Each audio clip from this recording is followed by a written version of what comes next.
Welcome in to Duval Daily presented by GenJag.com. I'm Jordan DeLugo. Thank you so much for being here. Right now, we're jumping into a four-round predictive 2023 mock draft for your Jacksonville Jaguars. I was prepared to do five this week. I went from three to four last week, was prepared to do five this week, but guess what? The Jaguars don't have any fifth round picks, and I'm not ready to dive into the sixth round yet. I have not watched enough prospects to get there yet.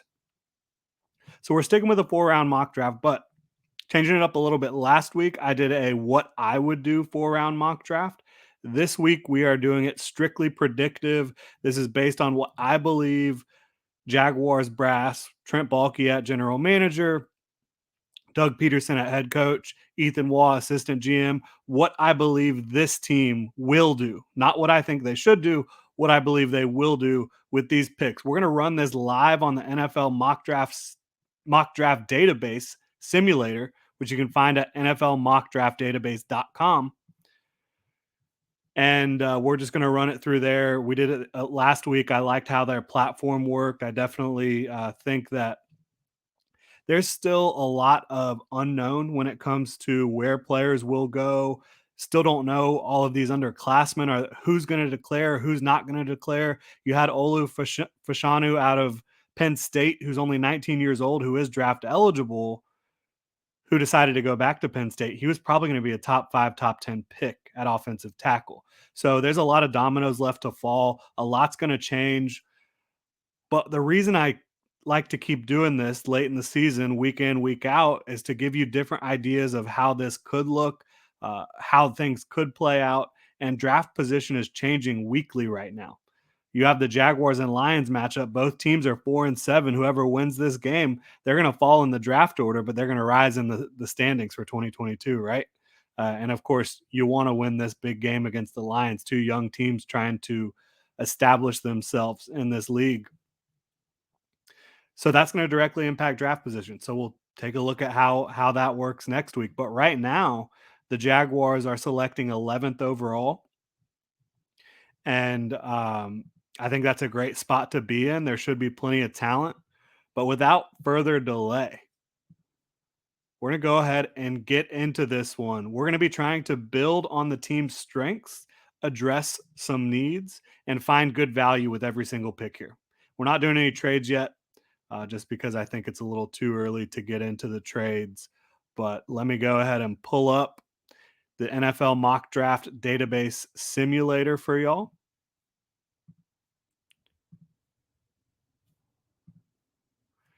And we are good to go. Jaguars pick 11th, 41st, 72nd, 114, and 120. Again, this is a four-round, completely predictive mock draft. We'll go ahead and get it started here. Goodness gracious. Flurry of picks. Not doing any trades. You see Jalen Carter available at number 4, or he's ranked their fourth highest player.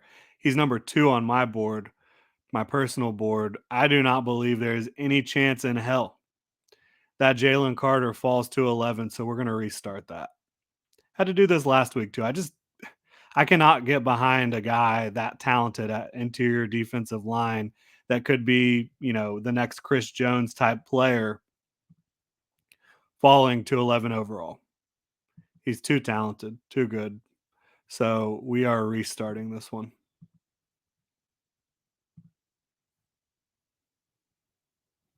And he's off the board. Okay, this feels a lot more realistic, right?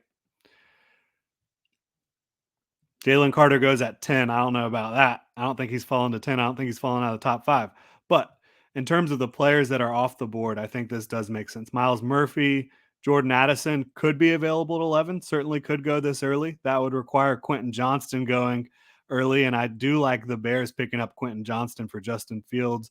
I like the Texans taking by Bryce Young. All these picks make some sense to me. Could you imagine if the Eagles pick up Will Anderson in this draft? Talk about building upon strengths. Their defensive front would be deadly. All right, so CJ Stroud, he could go. He could fall to this area. I don't think there's a consensus in the NFL right now on CJ Stroud. You worry about his lack of creativity, his lack of desire to be a mobile quarterback. I think physically he could be, but he just wants to sit in the pocket. When things get muddied, things don't always go well for CJ Stroud. So I could see him falling here. Jaguars are not in the position to take a quarterback. They're not in the position to take a running back, even though Bijan Robinson is a fantastic prospect. He's a top 5 prospect for me, but you have Travis Etienne. You're not taking another running back at 12 overall. Tyree Wilson. This is a edge defender, big, long, athletic. He's been just a master in terms of creating pressure this year at Texas Tech. Are the Jaguars going to take another edge in the first round? I don't think so. They drafted Josh Allen in 2019 with the first round pick. Drafted Caleb Von Chason in 2020 with the first round pick. Drafted Trayvon Walker in 2022 first overall. So I don't think they're going for another edge player here. I'm going to rule that out. Michael Mayer certainly aligns with what the Jaguars need currently. At tight end, all 3 of the Jaguars' top tight ends are in expiring contracts. Evan Ingram, Dan Arnold, Chris Manhertz. The Jaguars need a tight end. Is Michael Mayer at 11 overall a good value? Because of how deep this class is at the tight end position, when you look at these tight ends, Darnell Washington, Dalton Kincaid, Luke Musgrave, Tucker Kraft, Sam Laporta, Jaheim Bell, I just don't think it really makes that much sense to bring in Michael Mayer at this spot. Now, is Michael Mayer the best of the tight ends, in my opinion? Yes. And I think he's going to be a balanced tight end at the next level. He's going to provide you the ability to stay in and block, the ability to stretch the middle of the field and be a reliable target. And because having a balanced tight end like Michael Mayer is incredibly valuable. It is. I'm not going to take anything away from him. But I just don't know that it moves the needle enough when you have the rest of these guys that are available on the board that we just talked about. I don't think it moves the needle enough for 11 overall. Would I blame the Jags for making this pick? No. Do I think that they will make this pick? No. I think if Brian Bresee and Jalen Carter are both off the board when the Jaguars pick, because I think they would take either of those players to plug in their interior, and both of those guys should be good against the run at the next level and have a strong pass rush presence. I think they would take either of those guys if they're available. In this situation, I think you're going to have to go with your top cornerback on your board, whoever that may be. Keely Ringo is off the board out of Georgia, who might have the most pure physical talent in this draft class at the cornerback position. But you talk about Joey Porter Jr., Cam Smith, Christian Gonzalez, Clark Phillips, even Devin Witherspoon for me, who's behind Emmanuel Forbes. I don't think he should be. I have first round grades on all of these corners outside of Emmanuel Forbes at the top here. So, what do I think the Jaguars would be interested in here? They've shown that they like length and athleticism at pretty much every spot. Joey Porter brings you plenty of length, brings you a really aggressive style of football. Cam Smith, a little bit more on the average side when it comes to size. He's about 6'1", 180, but he's an absolute alpha out there. Christian Gonzalez has maybe the best hips and feet in this class, and he's 6'2", 200. I think they'd be deciding between Joey Porter Jr. and Christian Gonzalez. And I think Christian Gonzalez is going to test out as a better athlete. He's got the length at 6'2", 200 pounds. I think Christian Gonzalez could be the pick for the Jaguars here. I think Joey Porter Jr. could absolutely be the pick too, because I've already taken Christian Gonzalez in a Jaguars mock draft this year. We're going to go for Joey Porter Jr., who just brings an incredibly aggressive mindset. He brings the pedigree of his dad being, one of the best edge rushers of the 90s, early 2000s. Joey Porter, great length, great physicality at the position, good feet. I think that he is going to be a really good pro for a long time. Part of it could depend on what you want from these players. If you want to play more off coverage, I think Christian Gonzalez makes a lot more sense. If you're drafting Joey Porter Jr., you need to be playing a lot of press. we'll see what the Jaguars decide to do if they are faced with this type of situation. I do think they would take Christian Gonzalez, even though I just said I wasn't going to take Christian Gonzalez. I think they would be really interested in him, Cam Smith, and Joey Porter Jr. at this spot. Cam Smith, again, not quite as big, but we'll go with Cam Smith to the Jaguars at 11 overall. Kind of doing mental gymnastics over here, if you can't tell. I think all three are great prospects. I like Clark Phillips a lot too, but he's only 5'10, so that's the knock on him. And I think Devin Witherspoon, he's going to be a first round talent as well out of Illinois. But we'll go Cam Smith. He's uber aggressive. He's been heavily penalized this year, but a guy that I think has incredible feet, incredible hip fluidity, that alpha mindset as well. And I think that pairing him with Tyson Campbell, you've got two really good corners now on the outside. You've got Darius Williams in the slot. You can feel really good about your ability to cover opposing receivers and tight ends on the outside and in the slot now. So Cam Smith with the 11th overall pick to the Jaguars. They're now up again at 41 overall. And not going in the direction of the secondary, I would not think. I think, honestly, the Jaguars would like to go in the trenches in round one. That's what they like to do. Trent Baalke likes to do it. Doug Peterson appreciates trench play on both sides of the ball. Excuse me. And so we're looking at the trenches here, right? I think the Jaguars clearly need an interior pass rush presence. DeJuan Smoot and Arden Key are both set to be free agents. I love Kalijah Cansey in that role. I don't think that the Jaguars will like him because he is undersized at 6', 280. I think Lucas Van Ness is certainly somebody that they could be interested in. He's an underclassman. He's a guy who's got inside outside versatility, pretty explosive, very violent hands. I think that when the Jaguars look at defensive linemen, they like the ability to line them up at multiple spots. Lucas Van Ness can do that. I think Mike Morris also has some of that ability out of Michigan. He primarily aligns on the outside, but that guy's 6'6" and 290 pounds. I think he can hold up on the interior if you're asking him to be an interior pass rush specialist. So I don't know. I don't think that they would go after Tui or Mozzie right here in this spot personally. And I don't know that those would be great values. I do think Kalijah Cansey would be a value here. I just don't see the Jaguars going in that direction. So when you look at who's available, does Brian Branch make the Jaguars better? Yes, he absolutely does. He's kind of a safety / nickel hybrid. And I think you could absolutely have him on the field with Andre Sisco and Darius Williams.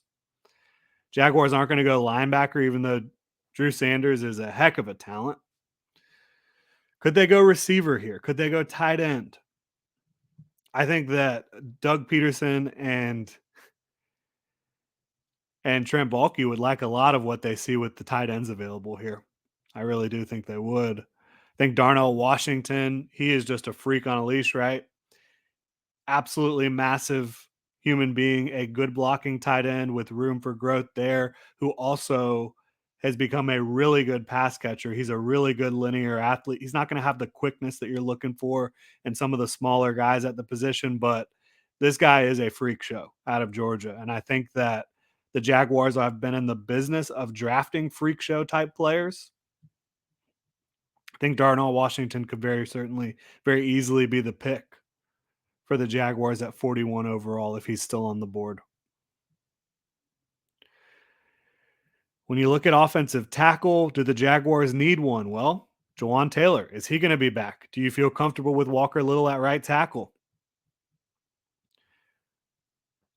I think Darnell Wright could certainly be in play there, just based on the value. At wide receiver, you've still got Rashee Rice and Cedric Tillman, two guys who I think are going to project to be possession type receivers at the next level. Zay Flowers, who's Boston College's all-time leading receiver. He's one of the smaller type receivers in this class, but every bit as explosive and quick and fast. He's got those ball skills that you look for. A.T. Perry, Xavier Hutchinson, Dontavion Wicks, Raheem Jarrett. A lot of good receivers still on the board. Do the Jaguars prioritize receiver? They've got Calvin Ridley coming in. They've got Christian Kirk. They've got Zay Jones. I don't know that they're going to prioritize receiver here. In fact, I doubt that they will. I do think tight end will be a priority. Talk about, well, do the Jaguars want to upgrade at left guard? You've got Tyler Shatley and Ben Barch. Both are under contract through 2023. I think the Jaguars certainly could. Andrew Voorhees at 69. Goodness gracious. I don't know why they have him rated that low, in my opinion. He's clearly a second round talent. And again, these numbers are based off of mock drafts from around the web. So can't blame NFL mock draft database. They're just doing their job here. I think in this situation, Darnell Washington might just be that freak that you go get for Trevor Lawrence, a guy who massive, massive tight end, right? A guy who, when Trevor Lawrence wants to put the ball up over the middle, chances are Darnell Washington's going to come down with it. And he's also a blocking presence. So this is a guy who provides balance at the position for you. And what does that do? Like, why do you need a balanced tight end? A balanced tight end is such a great thing for an offense to have because when he's on the field, the defense has to prepare for him to be a blocker and has to prepare for him to be a receiver.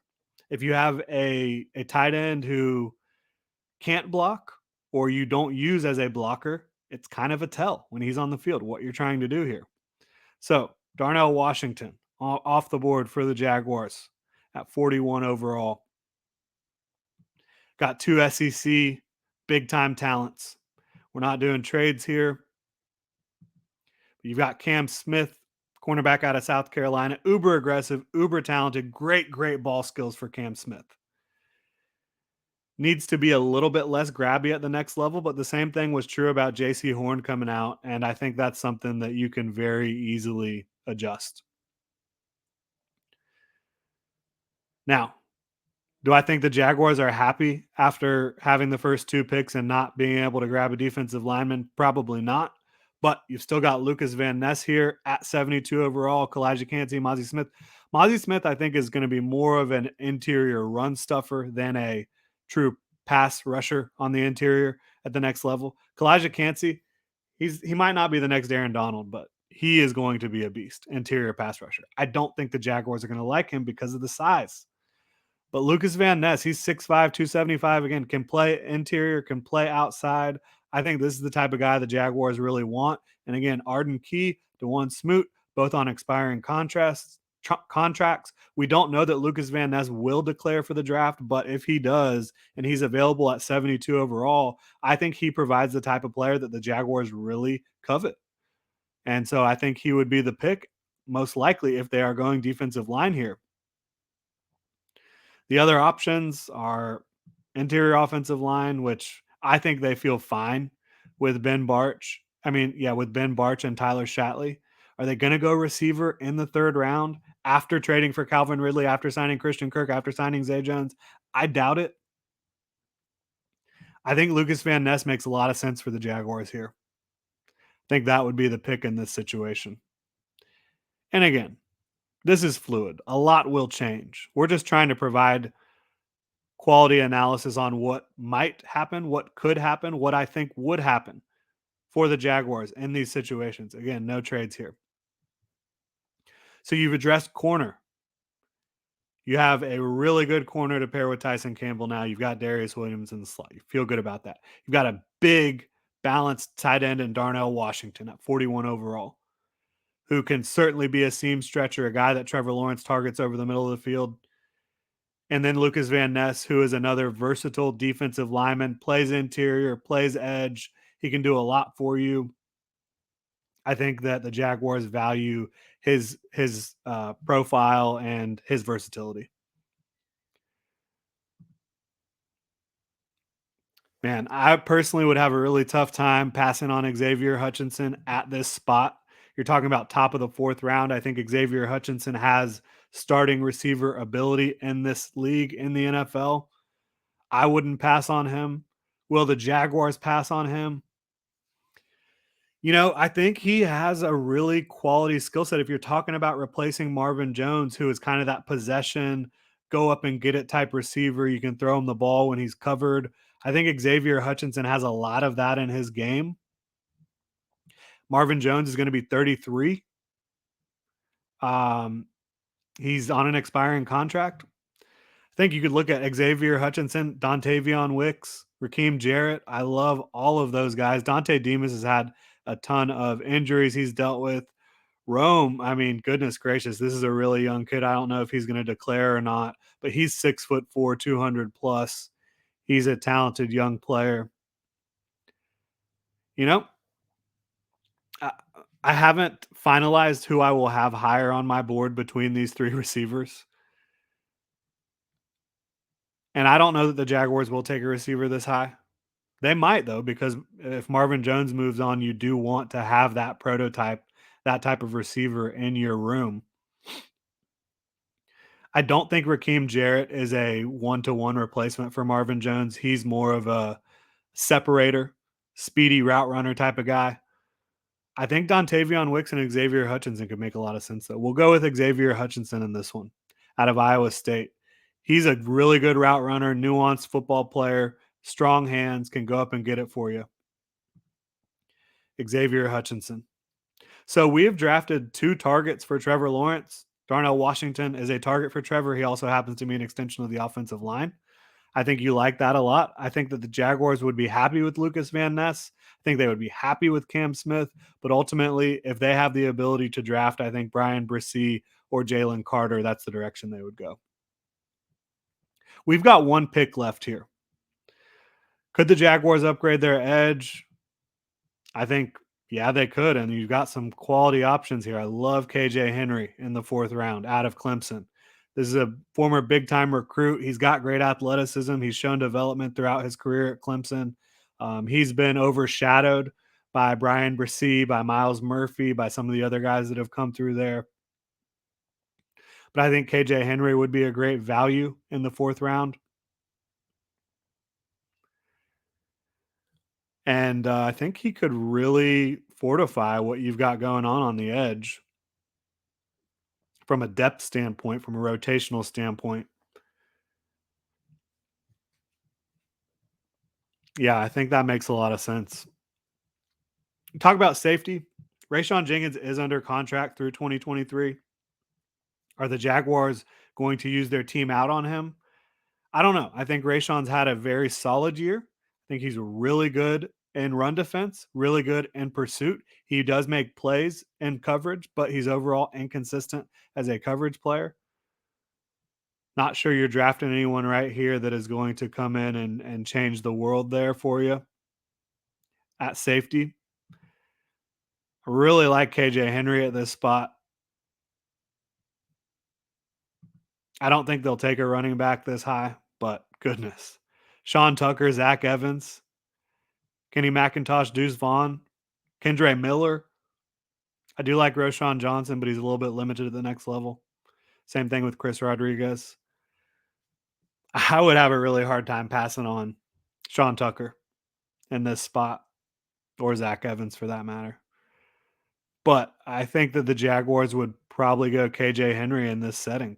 Really good athlete, really good size, prototypical. I think you get him in here as another defensive lineman, edge player, potentially to replace Caleb Von Chason's role. Again, Arden Key and DeJuan Smoot expiring contracts. KJ Henry makes a lot of sense to me. All right. So that is it for this 2023 Jacksonville Jaguars 4-round predictive mock draft. And again, this is based off of what happened in the NFL mock draft database simulator. Cam Smith at 11 overall provides you a really aggressive alpha mentality cornerback to pair with Tyson Campbell and Darius Williams which you desperately need. I think Cam Smith presents excellent value at 11 overall and fits a huge need. Darnell Washington is a similar type pick for me in that I think he provides value and fills a huge need. And he's a balanced tight end who he's just a freak. 6'7", 260, I believe. NFL defenders are going to have a tough time with Darnell Washington with his athleticism and size. Lucas Van Ness, kind of in the same mold as Trayvon Walker, although I think he fits more as strictly a defensive lineman, a 3-4 defensive end. You can even knock him inside when you're in your nickel looks and have him rush from the interior. I think he makes a lot of sense. You can also align him at edge, 3-4 outside linebacker. I don't think you really want him dropping too often, but a guy that you can align at different spots across this defensive line. Xavier Hutchinson, I think he's a perfect replacement for Marvin Jones in this offense. Really strong hands, really good route runner. I think eventually over the next couple years, he could be an upgrade over Marvin Jones just based on his ability to separate and get open. And then we rounded it out with KJ Henry, who is a former big time recruit for Clemson. He's had a productive career there, just been out overshadowed by a couple of the other guys, Miles Murphy, Brian Bresee, etc. But certainly in the fourth round, I think a player who comes in and can immediately fill a role for you. And I think KJ Henry has starting potential in the NFL. Not that he'll become a starter in Jacksonville, but a guy like that as a quality rotational player for you up front makes a lot of sense for me. I think this rapidly and massively improves the Jaguars football team. You've got two weapons for Trevor Lawrence. You've got someone to pair with Tyson Campbell on the outside. You've got another defensive lineman you bring in here, and you uh, kind of fill the void that's left by some of the attrition that might happen when you talk about Arden Key and Dewan Smoot, and then KJ Henry, your potential Caleb on Chason replacement as your third edge for the Jacksonville Jaguars. I really like this draft. It's not what I would have done at every step, but I think that this is a draft that reflects what Trent Baalke might do in 2023. I think all of the picks kind of fall into his history of what he likes to do in the draft. So yeah, hopefully you guys enjoyed this one. I'd love to know what you think in the comments. Like to remind you to hit me up on Twitter at Jordan DeLugo, Generation Jaguar at Generation Jag. Hit the like and subscribe button here on YouTube.